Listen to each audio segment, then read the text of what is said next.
Breaking: Australia backs Canada. Over US, the Commonwealth just chose its side. This is the image they told us we would never see. Two of America's oldest, closest friends standing together publicly on the record, telling Washington to back down. This morning, Wednesday, March 11th, 2026, at precisely 7:14 a.m. Canberra time, Australian Prime Minister Anthony Albanese stepped to a podium flanked by the Australian and Canadian flags and delivered a statement that has since been described by sources inside the State Department as, quote, the single most damaging diplomatic moment for American soft power since the Iraq War. He did not mince words. He did not soften the edges. He looked directly into the camera and said that Australia stands in full solidarity with Canada, that economic coercion of democratic allies is, and I am quoting directly from the official transcript released by his office, incompatible with the values that bind the free world. Then he announced it, a formal Commonwealth Trade and Security Compact, binding, multilateral, directed without naming it squarely at the United States of America.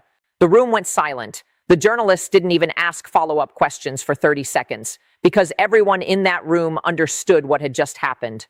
For the first time in the post-war era, a Five Eyes partner nation, a nation that has stood beside America in Korea, in Vietnam, in Iraq, in Afghanistan, has formally aligned itself against American economic policy in a binding international agreement. Not a statement, not a tweet, a compact with teeth. And here's where it really gets serious, because this didn't come out of nowhere. According to leaked cables obtained by the Australian Financial Review and independently verified by sources familiar with the matter, this decision was finalized in a secret meeting in Ottawa on March 7th, attended by the foreign ministers of Australia, Canada, New Zealand, and the United Kingdom, four of the Five Eyes, four of America's closest intelligence partners, in the same room, without an American in the building. In this special report, we are going to break down exactly how this happened. We are going to explain the legal and diplomatic mechanisms Australia just deployed. We are going to identify who gets hurt and who benefits. We are going to answer the question every American over 50 should be asking right now. What does it mean when your oldest friends stop answering the phone? Buckle up. The alliance system that won World War II is fracturing in real time. To understand why Albanese walked to that podium today, we have to go back 11 weeks. On December 28, 2025, the Trump administration announced a 25% tariff on all Canadian goods entering the United States, not specific sectors. All goods, lumber, aluminum, wheat, auto parts, maple syrup, for the love of God. The stated rationale was border security and fentanyl interdiction. The actual mechanism was a proclamation under Section 232 of the Trade Expansion Act of 1962, the same Cold War-era statute used to justify steel tariffs in 2018. The Canadians were furious, but they were also trapped. Roughly 75% of all Canadian exports go to the United States. Their economy is structurally dependent on American consumption in a way that almost no other developed nation on Earth is. Prime Minister Mark Carney, who came to office in January after Justin Trudeau's resignation, took the measured approach. He filed at the WTO. He convened emergency sessions of Parliament. He called Washington, and Washington, by all accounts, did not call back. That is when Canberra entered the picture. Here's what the mainstream press is not explaining adequately. Australia is not just a symbolic ally. Australia is a critical node in the global supply chain for rare earth minerals, coal, liquefied natural gas, and agricultural exports. When Australia decides to redirect trade flows, the consequences are not symbolic. They are structural. They are felt in balance sheets and commodity futures within 72 hours. The Commonwealth Trade and Security Compact that Albanese announced this morning has three binding pillars. Pay attention because each one is a precision-guided strike at American economic leverage. Pillar 1 is preferential tariff elimination between all signatory nations. As of April 1st, 2026, Canada, Australia, New Zealand, and the United Kingdom will operate under a zero-tariff framework on over 94% of traded goods. That means Canadian lumber that currently faces a 25% American tariff can now be rerouted to Australian construction markets, a market that is, by the way, in the middle of a historic housing shortage at zero cost. The financial modeling, published this morning by the C.D. Howe Institute in Toronto, estimates this redirects approximately $31.4 billion in annual Canadian trade away from American markets. That is not a rounding error. That is a strategic economic realignment. Pillar 2 is a joint critical minerals framework. This is the one that should terrify the Pentagon. Australia holds the world's largest reserves of lithium, the second largest reserves of cobalt, and significant deposits of vanadium and rare earth elements essential to the manufacture of semiconductors, electric vehicle batteries, and, critically, weapons systems. Under the new compact, Australia has agreed to give Canada, New Zealand, and the United Kingdom first right of refusal on all new mining contracts for these materials. According to a briefing document obtained by sources close to the Australian Department of Resources, this framework specifically excludes American companies from preferred partner status on 23 upcoming mineral extraction tenders worth a combined $88 billion. Don't go anywhere. The most explosive part is coming next. Pillar 3 is the one that has the intelligence community genuinely alarmed. It's a joint cybersecurity and signals intelligence sharing protocol that, according to sources familiar with the draft text, creates a parallel data sharing architecture operating outside the existing Five Eyes framework. Let me explain what that means in plain English. The Five Eyes Agreement, the intelligence partnership between the US, UK, Canada, Australia, and New Zealand, has been the bedrock of Western intelligence cooperation since 1946. It means that when American spy satellites spot a Russian submarine, the Australians know. When British GCHQ intercepts a Chinese communication, the NSA gets a copy. It is the most consequential intelligence arrangement in human history. What Australia and the other three nations appear to be building is a shadow version of that architecture. A Four Eyes compact that can share intelligence internally without necessarily routing it through Washington. The implications of that are almost too large to process. And here's where it really gets serious, because the timing of this announcement is not an accident. It is calculated to land at the exact moment of maximum American diplomatic vulnerability. Here's what nobody is talking about this morning. On March 9th, 2 days ago, the United States suffered its third consecutive failed WTO mediation on the Canadian tariff dispute. The dispute settlement panel in Geneva ruled that the American Section 232 invocation lacked sufficient national security justification under GATT Article 21. The Trump administration's response was to announce America's intent to withdraw from the WTO dispute settlement mechanism entirely, a move that, according to 3 trade lawyers I've spoken with who are familiar with the administration's thinking, would effectively make the United States an outlaw in the international trading order it helped create in 1947. Australia watched that ruling. Australia watched that response, and Australia made its decision. Sources inside the Department of Foreign Affairs and Trade in Canberra describe a foreign policy apparatus that has spent the last 8 weeks wargaming exactly this scenario. One senior official, speaking anonymously because they were not authorized to discuss internal deliberations, told the Australian Financial Review that the compact was designed to be, quote, irreversible within 6 months.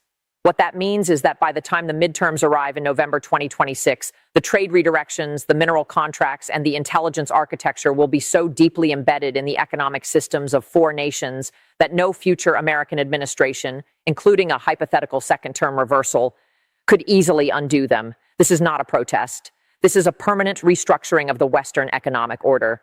But let's talk about what Australia actually risks here, because Albanese did not make this decision in a vacuum, and he is not a man who makes reckless gambles.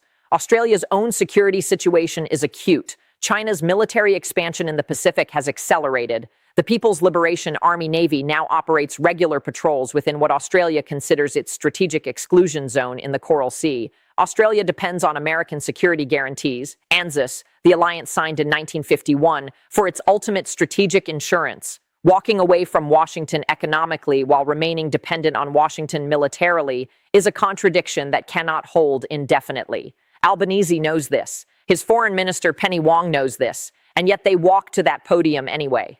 That tells you something profound about how isolated Australia now feels from an American administration that, according to sources familiar with the bilateral relationship, has essentially stopped consulting its Pacific allies on any decision of consequence. The reaction from Washington arrived at 9:47 a.m. Eastern Time, about 2 hours after the Canberra announcement. The National Security Council spokesperson released a 4-sentence statement describing the compact as unhelpful to the broader objective of Allied cohesion. 4 sentences for a decision that restructures $200 billion in annual trade flows. That is the diplomatic equivalent of silence. And silence in this context is devastating because it signals that the White House either does not understand the magnitude of what just happened or it understands and has no answer. Neither interpretation is reassuring. Inside the State Department, according to sources familiar with the internal reaction, there is what one official described as controlled panic. The Bureau of East Asian and Pacific Affairs has convened an emergency review. The ambassador to Australia, whose position has been vacant since January after the previous appointee resigned citing policy disagreements, is suddenly a priority posting. Too little, potentially too late. Here's the constitutional and historical dimension that you need to sit with, because this is where it stops being just a trade story and becomes something larger. The alliance system that Albanese just partially exited was not built by bureaucrats. It was built in blood.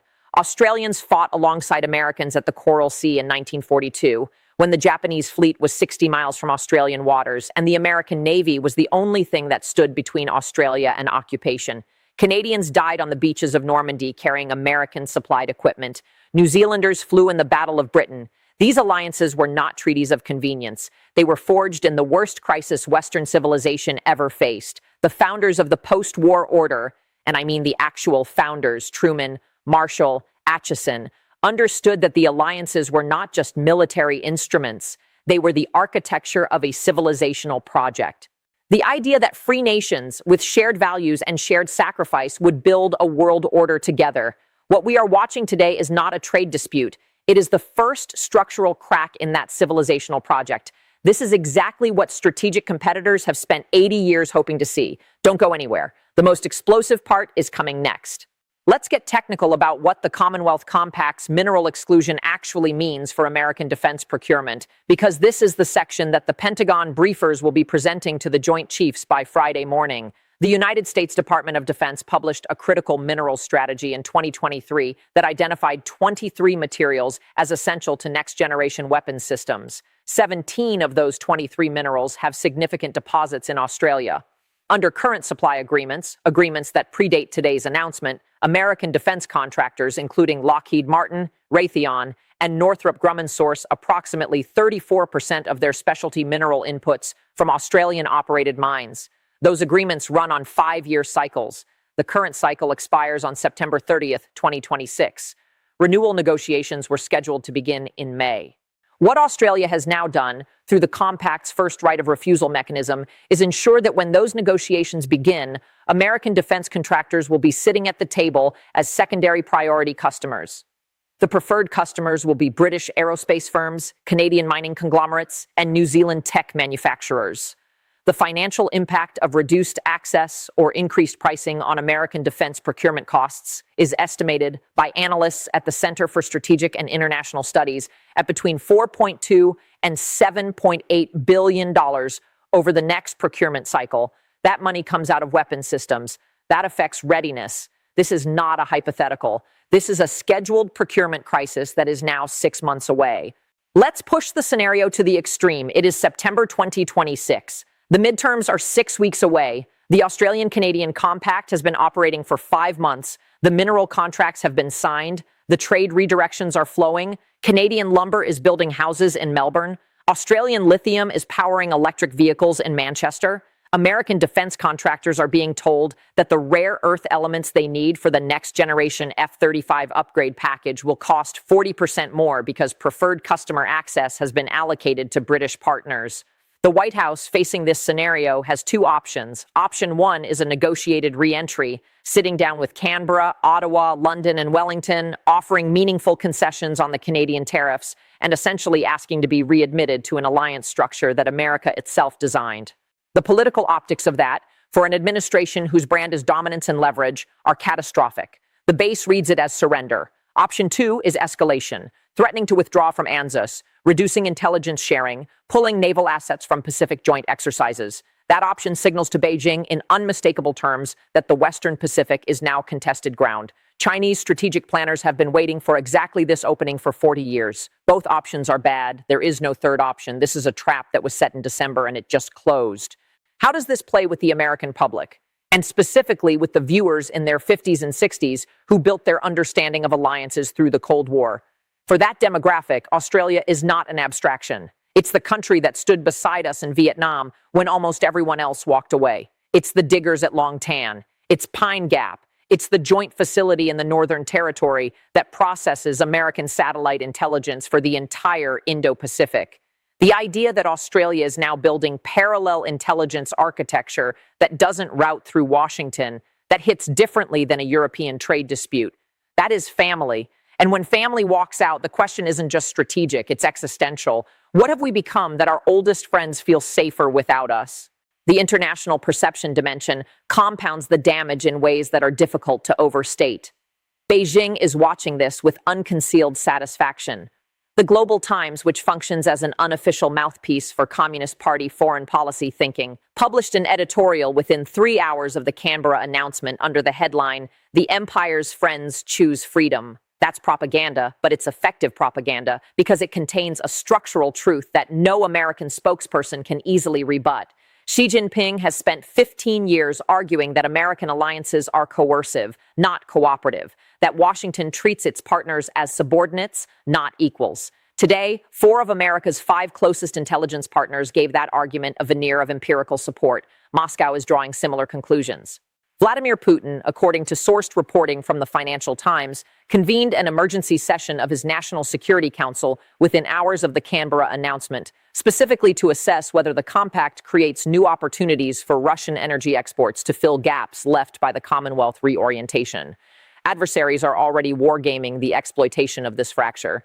So how does this end? It ends, if it ends well, with a negotiated resolution of the Canadian tariff dispute before the compact's mineral exclusions lock in permanently. Mark Carney has been careful not to publicly celebrate the Australian announcement. His office released a statement of appreciation that was notably restrained, calibrated, observers say, to leave Washington a face-saving exit. The window for that exit is probably 90 days. After September 30th, when the mineral contract cycle expires and the new preferred partner agreements are signed, the economic architecture becomes self-reinforcing. The institutions, the contracts, the supply chains, the intelligence protocols, they develop constituencies that resist reversal. At that point, the fracture becomes the new reality. The alliance system doesn't disappear. It bifurcates. A primary Commonwealth tier and a secondary American tier. And the United States, the nation that wrote the rules of the post-war order, finds itself on the outside looking in at a club it founded. The Roberts Court will face no appeal here. There is no emergency stay. There is no federal injunction. Alliances, unlike buildings, cannot be seized or bonded. When trust evaporates, it evaporates. Watch for the next 48 hours. Watch for whether the White House upgrades its response from 4 sentences to an actual policy statement. Watch for whether Secretary of State Rubio requests emergency meetings with the British and Australian ambassadors. That request, or the absence of it, will tell you everything about whether this administration grasps what has happened. Watch for the Canadian dollar, which gained 1.3% against the US dollar in the 3 hours following the Canberra announcement, the market's immediate verdict on who won this round. Watch for whether any Republican senator breaks from the administration to call for a suspension of the Canadian tariffs. That senator will exist. The question is when they speak, not whether. And watch for the Australian Stock Exchange when it opens Thursday morning. If the market rallies on the news of the compact, Albanese has the domestic mandate to hold firm regardless of American pressure. If it falls, he has less room than he appears. It won't be a strongly worded tweet. It will be a retaliatory tariff package or a threat to review ANZUS obligations or a midnight executive order declaring Australia a currency manipulator. All of those responses will make things worse. All of them will deepen the fracture. For one prime minister standing at a podium in Canberra this morning, the gamble has already been placed. He did the math. He decided that the cost of continued American economic coercion exceeded the cost of confrontation. That is a verdict on this administration delivered not by an enemy, not by a competitor, but by a friend. And perhaps the most unsettling thing about all of this, the thing that should keep you up at night if you care about the world your children inherit, is that Australia is not wrong.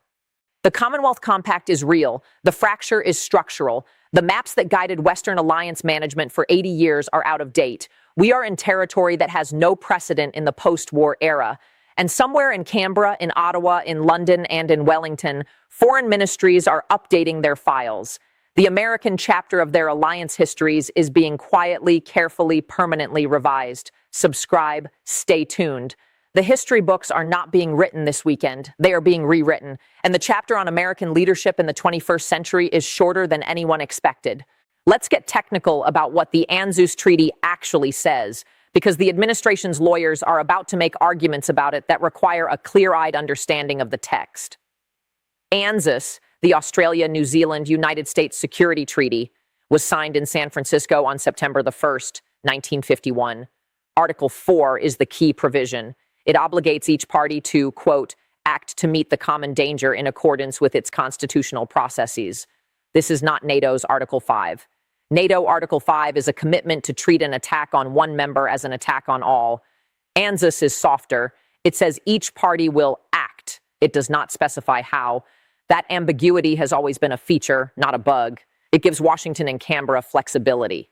But it also means that if the Trump administration attempts to leverage ANZUS as a threat, cooperate on tariffs, or we revisit the alliance, Australian legal scholars will point out correctly that there is very little in the treaty text to prevent Australia from simultaneously being in the compact and remaining in ANZUS. The alliance and the economic reorientation can coexist legally. That makes any American threat to exit ANZUS a bluff. And Albanese, a former constitutional law lecturer, knows exactly where the lines are.